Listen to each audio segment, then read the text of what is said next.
All right, ladies and gentlemen, you are cordially invited to, I don't really know what it is, but let me try to explain it the best I know how. So I don't usually share a lot of like super in-depth and personal things on social media. I mean, of course, like I'm always on there all the time. Millennials get actually an average of 18 hours of media usage a day. However, I censor what I put on social media with the idea that my friends, my family, and my professional network is on there. And so it's just one of those things, not only in social media, but in life. Spoiler alert, I am not always the most authentic of my self. And it's time for that to change.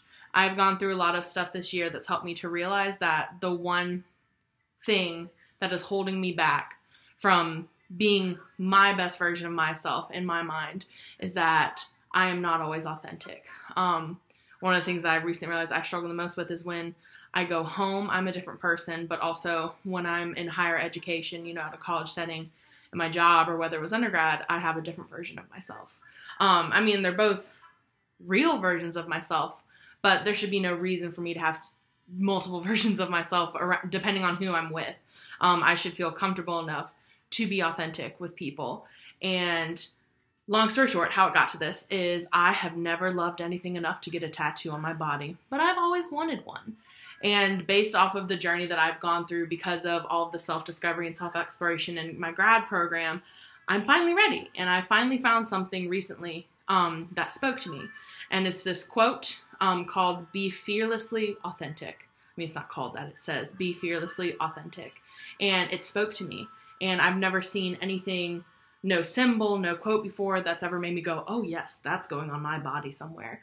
And I think the author's name who wrote it is Shannon. I don't know.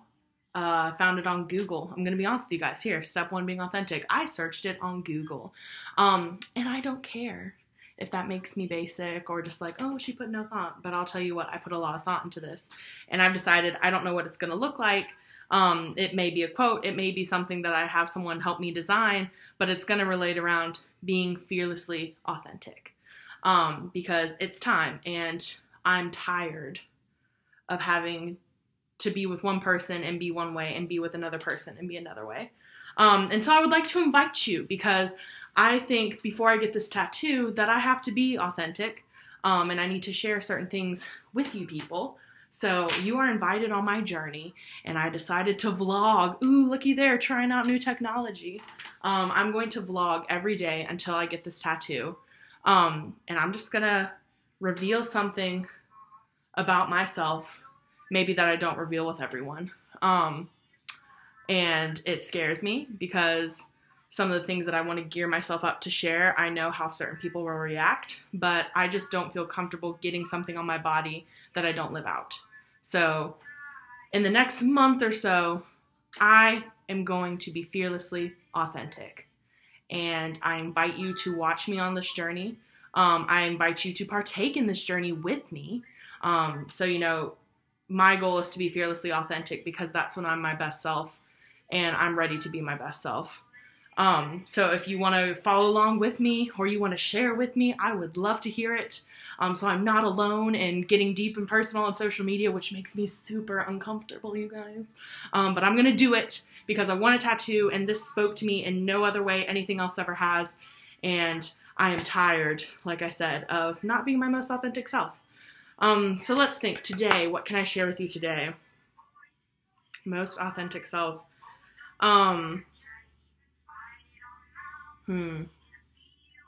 There's so much. We'll start with an easy one, and I'll think of some better ones for you guys later in the month. It's not that crazy of a thing. I am 23 years old, and I'm still terrified of the dark. I sleep with my door locked because I turn on every light if I get up during the night. I really would like to do scary things, but I just can't because whenever people leave me afterwards, like I can't. I'm paralyzed in fear, so I'm scared of the dark and all things scary. And it holds me back from a lot of things. So who knows? Maybe this month I'll go do something crazy and I'll go do something that scares me just to taste it because I am scared of the dark, but I don't want to be. So there's a little bit about me. I hope to share more in-depth things with you as this journey goes on. So stay tuned, you guys, because by the end of this month, you will definitely know the real me.